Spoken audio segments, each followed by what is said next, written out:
À Kinshasa, en République démocratique du Congo, le 27 février 2026, politologues, journalistes et activistes ont appelé à un équilibre entre liberté d'expression et sécurité lors d'un atelier organisé par DIPOL et la fondation Friedrich Herbert.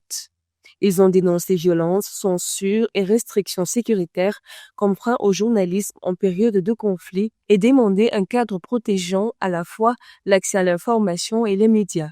Ce plaidoyer est formulé alors que dans l'est de la RDC, plus de 50 attaques contre rédactions et journalistes ont été recensées entre 2024 et 2025.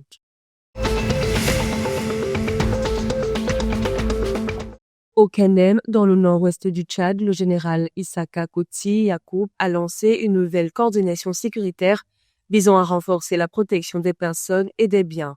Lors d'une réunion avec les forces de défense et de sécurité, il a annoncé que des rencontres hebdomadaires se tiendraient désormais chaque jeudi pour mieux anticiper les enjeux locaux et améliorer la communication entre les acteurs sécuritaires. Le général a insisté sur la nécessité d'une collaboration accrue pour garantir un environnement serein et stable dans la province.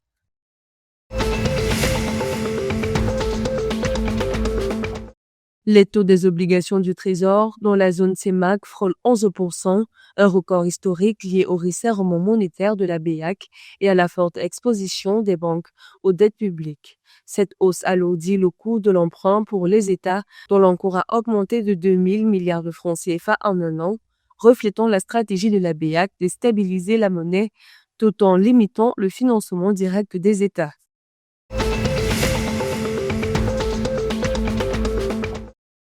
La République du Congo et la Chine ont signé le 27 février 2026 à Brazzaville un accord ouvrant le marché chinois aux exportations congolaises avec un tarif douanier zéro dès le 1er mars pour certains produits dont le pourri à cocos, les arachides et les sels de potassium.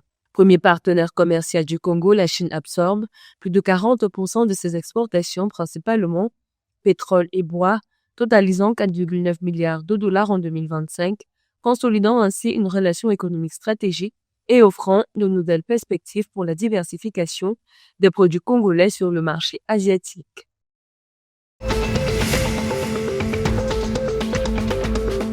À Yaoundé, capitale du Cameroun, les Lions indomptables ont battu les Super Falcons du Nigeria 1-0 le 28 février 2026 au stade militaire Nongouaikile dans le cadre de leur préparation pour la CAN féminine Maroc 2026. Un match retour est prévu le 3 mars. Malgré cette victoire, le déroulement de la compétition reste incertain. Des sources évoquent un possible report en raison de l'indisponibilité du Maroc pour organiser le tournoi.